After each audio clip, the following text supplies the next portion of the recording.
Podcasting from the beautiful state of Maine, welcome to another episode of the Learning from Leaders podcast, the show that focuses on identifying and developing the skills and behaviors that will inspire, empower, and compel others to follow your lead. Listen as Patrick's guests talk about the powerful leadership approaches they have identified and developed, which are vital for leading in today's challenging times. These are the same approaches that will positively impact you as a leader too. Learning from Leaders provides the right balance of leadership research with real-world scenarios, making it easy for you to rise above your best. All right, let's start the show. Welcome everybody, I'm Patrick Varano and you're listening to another episode of Learning from Leaders. And on today's episode, I want to talk about two things. One is our pursuit of happiness, and the other is our pursuit of learning. And I want to talk about this from the standpoint of a couple quotes that I had pulled up and used recently in some of my work with a few clients with the Stoics. And I'm going to sprinkle in there some of the work that I do around cables and how I think these quotes really help us to rise above our best, whether as individuals, as teams, or as organizations. And as I mentioned, the first one I want to talk about is a quote from Seneca, and this was around learning. It says, associate with people who are likely to improve you. Welcome those who you are capable of improving. The process is a mutual one. Men learn as they teach.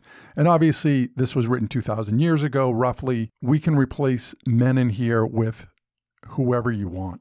Really, we are all capable of following through on this recommendation.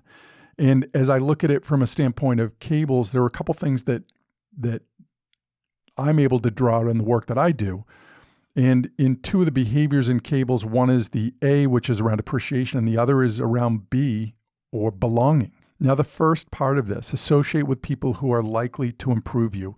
To me, this is about appreciation. I immediately think of where we are right now, and we hear so much about diversity. Well, there is an ability here for us to learn from others, to associate with people who are not like us, that we can learn from them. We can appreciate their backgrounds, who they are, their histories, and how they can help us to be better individuals ourselves. That's the first part. The second part of this is that we have an obligation to welcome those who you are capable of improving. We need to do this as well. And to me, that's belonging. That's the behavior that in cables is all about creating an environment where we talk about psychological safety. How do we create that environment where people feel open to learning? To be able to say, I don't know the answer here, or to risk looking foolish or making a mistake or asking what they perceive as a silly question. When we do that, when we create an environment of belonging, we're hitting on both of these first two sentences. Associate with people who are likely to improve you, right? That's the appreciation part. And the second part, as I just mentioned, welcome those who you are capable of improving. That's creating belonging. The process is a mutual one. We need both. And that by doing that, we learn best by teaching. So in the work that I do, both individually and with groups, I combine both in the leadership workshops that we do. And the reason is because individual coaching is important for one-on-one work to make sure that we're growing and being challenged and being held accountable. But the other part of this is the group work that we do, where we get together as a group of 3 to 5 individuals and talk about the same issues, but get different perspectives and draw off of each other's experiences so that there's synergy there. 5 people sharing ideas is far stronger than 5 individuals trying to solve the same problem. It's not the same thing. So that's the first quote that we're going to talk about from Seneca as it relates to learning. Now, the second part of this, and a lot of the leadership work that I do, it starts from the inside out.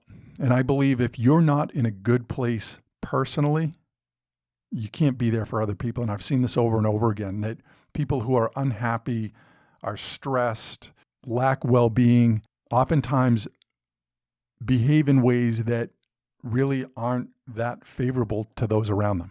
So the quote that I'm going to cite is by Epictetus, and it says, "There is only one road to happiness. Let this rule be at hand morning, noon, and night. Stay detached from things that are not up to you. Stay detached from things that are not up to you. That is the key to happiness. How many times do we get caught up in things that we have no control over? What somebody else thinks of us, an event that's happened. All we can control is how we respond to it. It's our thoughts. A lot of the work that we do that involves emotional intelligence, we talk about it from the standpoint of thoughts. Our thoughts then create our emotions. And from our emotions, three things happen. Our emotions will impact our decisions, our performance, and our behaviors, right? Our thoughts, how somebody says something to me or behaves in a certain way, the way I think about that is going to create an emotion in me. And that emotion in me, whether it's anger or sadness or frustration or anxiety, is then going to create the ability for, or the outcome, I should say, of my performance, right? If I'm angry, I'm not going to perform as well as probably if I'm in a state of happiness, or if I'm anxious, I'm not going to perform as well. The decisions that I make, if I'm scared versus confident, my decisions are going to be different. And how I behave is going to be different. If I'm angry versus happy, my behavior is going to be different. All of those, the result of really detaching from things that I don't control. When I'm optimally doing this, that's when I am probably most likely to experience true happiness. Because I'm not allowing the stuff around me, the noise, the people, the events, to impact how I feel about myself. And as a leader, that is critical, right? Again, if I'm unhappy with who I am, if I'm scared, if I'm anxious, if I'm burnt out, I'm not going to be there for somebody else. I could be there, but certainly not to the degree that I really need to be there to be effective. And that's really what we're talking about here. I mentioned earlier, and I say it quite often, it's all about rising above our best. We all have that ability, right? Not to measure ourselves against other people, but to rise above our best. Wherever we are, we get better from that. A couple of things that I will talk about in that regard is, one is starting out our day from a standpoint of gratitude, writing down at least 3 things we're grateful for, right? That's how, to me, we start to develop that happiness, right? We start our day off in that place of being grateful. Now, the other part that I talk about in a model that I use, a journal that we created called the Power Journal, is we end our day in a place of gratitude, where we reflect on the day and harvest out what went well during the day. And the reason that's so important is that we bookend our day. I want to start my day out in the place of gratitude. I'm grateful for my health, my family, the challenges that I'm facing right now, whatever it might be. But I'm going to end my day there too.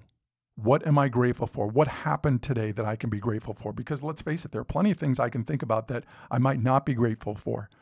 That's not going to get me anywhere. As a matter of fact, that's probably going to disrupt my sleep. And we know how much and how valuable restorative sleep is. So that's the first part, gratitude. The next part is around expectancy.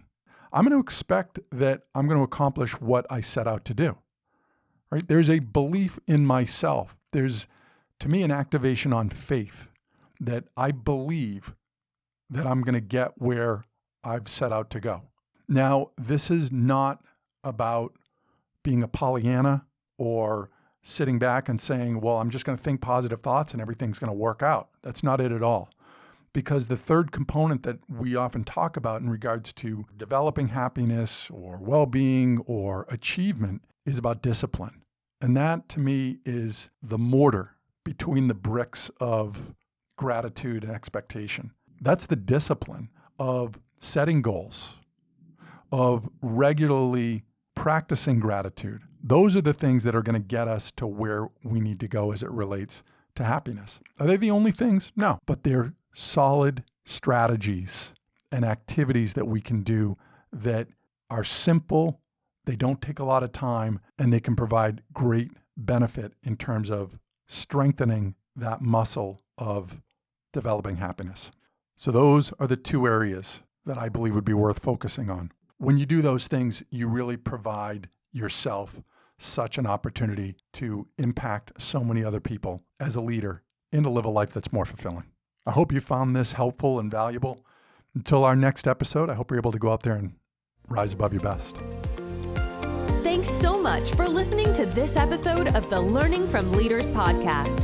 If you've enjoyed the show, please feel free to rate, review, and subscribe on your preferred podcast listening platform. We really appreciate that effort.